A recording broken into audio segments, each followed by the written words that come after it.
மிகப்பெரிய பட்ஜெட்டில் உருவாகி கொண்டிருக்கும் சூர்யாவின் கங்குவா திரைப்படத்தின் டீசர் இன்று மாலை வெளியாக உள்ளது. இத்திரைப்படத்திற்காக சூர்யாவின் ரசிகர்கள் ஆவலோடு காத்து கொண்டிருக்கின்றனர். ஏற்கனவே சூர்யாவோட நடிப்பில் கடைசியாக வந்த படம் எதற்கும் துணிந்தவன். இந்த படம் ரிலீஸ் ஆகி கிட்டத்தட்ட 2 வருஷத்துக்கு மேலே ஆகுது.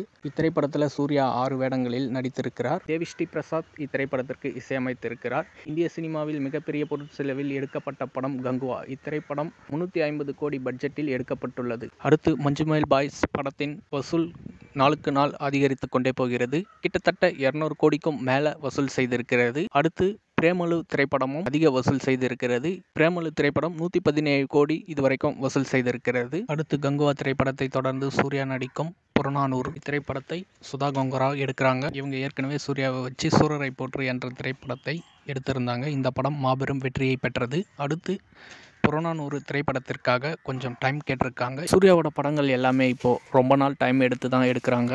ஸோ அந்த வகையில் இந்த புறநானூறு படமும் அடுத்து வெற்றிமாறனோட டைரெக்ஷனில் அவர் நடிக்க இருக்கும் வாடிவாசல் திரைப்படமும் அடுத்தடுத்த வருஷத்துக்கு ஒரு படம்ன்ற மாதிரியான நிலைமையில் போயிட்டார் சூர்யா.